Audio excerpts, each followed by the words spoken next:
নমস্কাৰ, মই হামিজুল কুমাৰ নেওগ।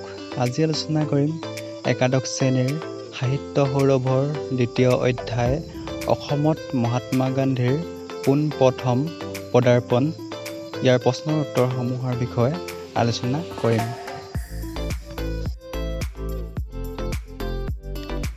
১ নম্বৰ, পদ্মনাথ গোহাঁইবৰুৱাই ৰচনা কৰা দুখন নাটকৰ নাম লিখা।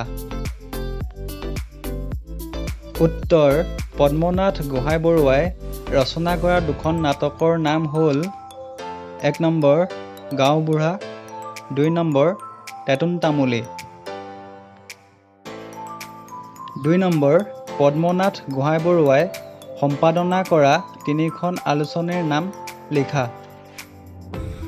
উত্তৰ: পদ্মনাথ গোহাঁইবৰুৱাই সম্পাদনা কৰা তিনিখন আলোচনীৰ নাম হ'ল ১ নম্বৰ বিজুলী, ২ নম্বৰ আসামবন্তি, ৩ নম্বৰ ঔষা।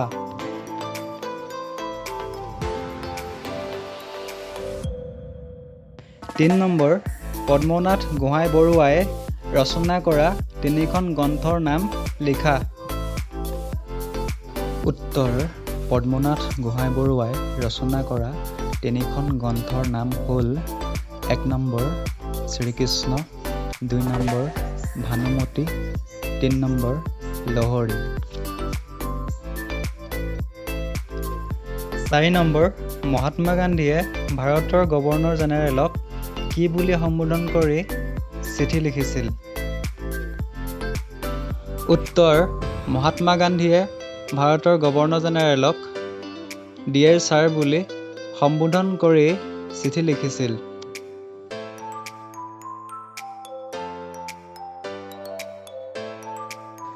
৫ নম্বৰ, অসমত মহাত্মা গান্ধীৰ পোনপ্ৰথম পদাৰ্পণ শীৰ্ষক পাঠটিত উল্লেখ থকা দুগৰাকী স্বাধীনতা যোদ্ধাৰ নাম লিখা।